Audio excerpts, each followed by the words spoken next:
بسم اللہ الرحمن الرحیم۔ السلام علیکم۔ بشیر وائس چینل میں آپ سب دوستوں کو خوش آمدید کہتے ہیں۔ دوپہر کا وقت تھا، سورج کی کرنیں اولے بانٹ رہی تھیں۔ سلطان صلاح الدین ایوبی نے ٹھنڈا مشروب پیا اور کمرے میں آرام کرنے کے لیے چلا گیا۔ محافظ کمرے کے دروازے پر تعینات تھے۔ یہ اس وقت کی بات ہے کہ جب سلطان صلاح الدین ایوبی نے موصل شہر کو فتح کیا اور کئی دنوں کی مسلسل جنگ اور سفر کے مارے سلطان کے بہادر سپاہی تھک چکے تھے۔ یہ فتح سلطان کی اہم فتوحات میں سے ایک تھی۔ موصل کی فتح سلطان کی منزل کی ایک اہم سیڑھی تھی۔ موصل عراق کے شمال میں ایک مشہور شہر ہے۔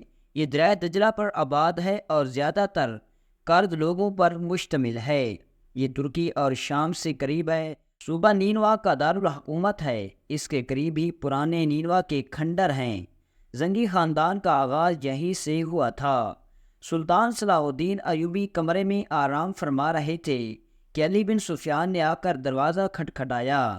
چند لمحوں کے بعد سلطان صلاح الدین نے کہا، علی بن سفیان کمرے کے اندر آ جاؤ۔ علی بن سفیان کمرے کے اندر چلا گیا اور باادب لہجے میں کہنے لگا، سلطان معظم، آپ کو نیند سے اٹھا کر تکلیف دی، اس کے لیے معافی چاہتا ہوں، لیکن بات ہی کچھ ایسی تھی کہ آپ سے بات کرنا ضروری ہو گیا تھا۔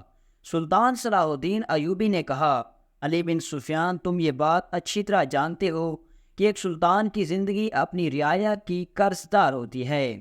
اگر سلطنت کے سلطان کاہل ہو جائیں تو سمجھو سلطنت آپ کی مہمان ہے جو تھوڑے وقت میں چلی جائے گی، اور میں نہیں چاہتا کہ بروز محشر میں اپنے اللہ کے سامنے جواب نہ دے سکوں۔ پھر علی بن سفیان سے سلطان صلاح الدین نے پوچھا، بتاؤ کیا بات ہے؟ علی بن سفیان نے سر جھکائے دھیمے لہجے میں کہا، سلطان معظم، ایک سپاہی نے آ کر خبر دی کہ عدالت کے دروازے پر ایک بوڑھا بزرگ اور اس کے گاؤں کے کچھ نوجوانوں نے 3 نوجوانوں کو پکڑا ہوا ہے، اور وہ بزرگ بار بار اس بات کا اصرار کر رہا ہے کہ سلطان سے ملے بغیر نہیں جاؤں گا۔ میں نے پیغام بھیجا کہ کل سلطان معظم عدالت میں تشریف لائیں گے اور تم اپنا مقدمہ لے کر آ جانا، لیکن وہ بار بار یہی اصرار کر رہا ہے کہ میں سلطان سے ملے بغیر نہیں جاؤں گا۔ یہ سن کر سلطان صلاح الدین ایوبی نے اپنی پگڑی اٹھائی اور سر پر رکھتے ہوئے کہا، میرے لیے ایک گھوڑا تیار کرو، تم بھی میرے ساتھ چلو۔ سلطان صلاح الدین نے نیام میں تلوار ڈالی، سر پر پگڑی پہنے سلطان صلاح الدین اپنے گھوڑے پر سوار ہوا اور علی بن سفیان کے ساتھ اپنی کھلی کچہری کی طرف چل پڑا۔ جب سلطان عدالت میں پہنچا تو لوگوں کا بہت زیادہ ہجوم تھا، کیونکہ اس بزرگ نے بہت زیادہ شور مچایا ہوا تھا اور اس کے شور کی وجہ سے ارد گرد کے لوگ وہاں اکٹھے ہو گئے تھے۔ سلطان صلاح الدین نشست پر بیٹھ گیا اور سلطان کی بائیں طرف علی بن سفیان، جو کہ آپ کا جاسوس خاص تھا، وہ بھی بیٹھ گیا۔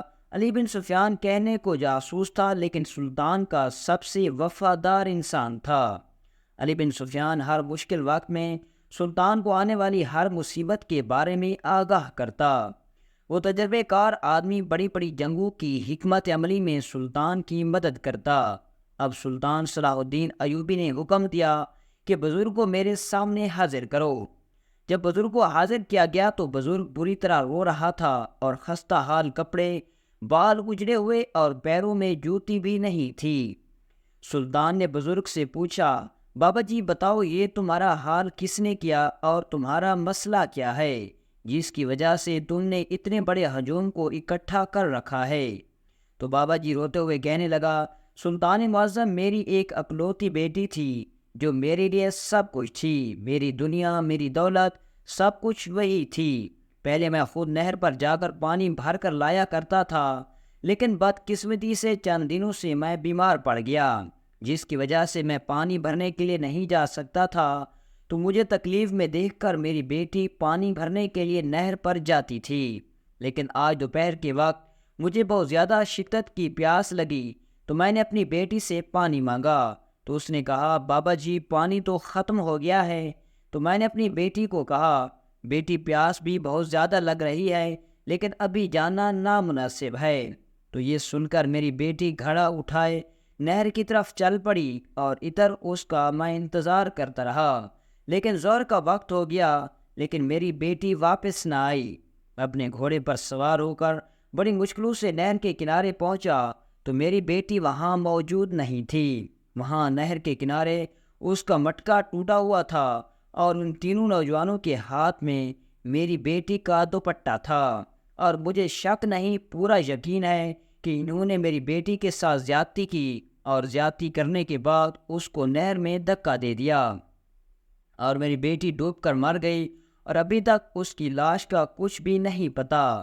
یہ سن کر سلطان صلاح الدین ایوبی ان تینوں نوجوانوں سے مخاطب ہوا اور کہا، بتاؤ کیا یہ بزرگ صحیح کہہ رہا ہے؟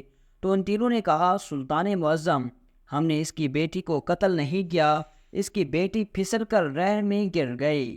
سلطان نے اپنے طریقے سے پوری طرح تشیش کی، لیکن تینوں نے جرم کا اقرار کرنے سے انکار کر دیا۔ تھوڑی دیر وہاں دربار میں سناٹا چھا گیا۔ سلطان صلاح الدین ایوبی کسی سوچ میں مصروف ہو گیا۔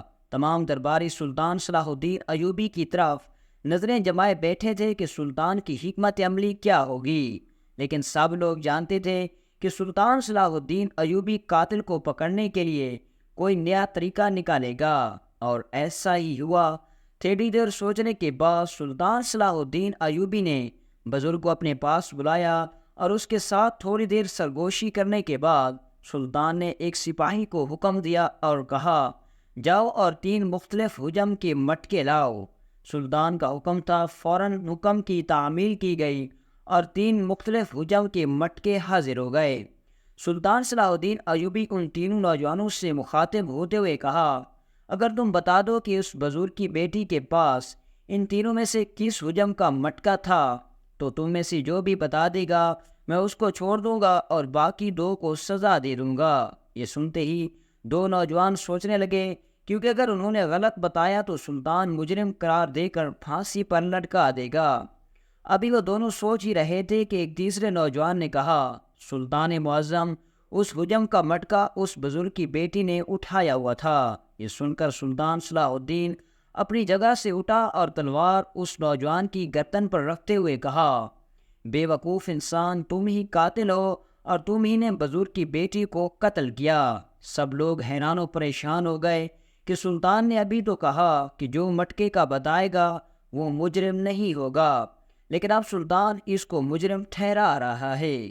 پھر سلطان نے کہا، اس کا مطلب صرف تم ہی نے اس بزرگ کی بیٹی کو مٹکا اٹھائے ہوئے دیکھا تھا، لیکن تھوڑی دیر پہلے تو تم نے کہا کہ ہم ادھر سے گزر رہے تھے کہ لڑکی نہر میں گرنے کی آواز آئی، لیکن تمہیں کیسے پتا کہ اس حجم کا مٹکا لڑکی نے اٹھایا ہوا تھا؟ اس کا مطلب تم ہی قاتل ہو، یعنی اس کا مطلب یہ ہے کہ تم نے بزرگ کی بیٹی کے ساتھ زیادتی کی اور اس کو نہر میں دھکا دے دیا، لیکن جب باقی 2 نوجوان تمہارے پاس آئے تو تم نے کہا کہ یہ پھسل کر نہر میں گر گئی۔ اس نوجوان نے کانپتے ہوئے کہا، سلطان معظم، آپ بالکل درست فرما رہے ہیں، ایسا بالکل ہی ہے۔ اس لیے ان دونوں نے اس مٹکے کو نہیں دیکھا تھا، کیونکہ اس سے پہلے وہ مٹکا ٹوٹ چکا تھا۔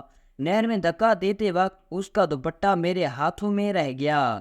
ابھی یہ چند لمحے گزرے تھے کہ دونوں دوست وہاں سے گزرنے لگے تو ان دونوں کو میں نے چیختے ہوئے کہا، جلدی آؤ، ایک لڑکی نہر میں گر گئی ہے، اس کو بچاؤ۔ لیکن اس سے پہلے کہ وہ وہاں پہنچتے وہ لڑکی نہر میں ڈوبتے ہوئے کہیں دور چلی گئی اور میں اس لڑکی کو پانی سے نکالنے کا ناٹک کرتا رہا۔ ان دونوں کو میں نے یہی کہا تھا کہ لڑکی پھسل کر نہر میں گر گئی، جس کی وجہ سے اس کا مٹکا بھی ٹوٹ گیا اور اس کا دوپٹہ بھی کنارے پر ہی گر گیا۔ یہ سن کر سلطان صلاح الدین ایوبی نے اس کو پھانسی کا حکم دے دیا اور ان دونوں نوجوانوں کو باعزت رہا کر دیا، اور اسی طرح سلطان صلاح الدین نے اس بزرگ کو انصاف دلایا۔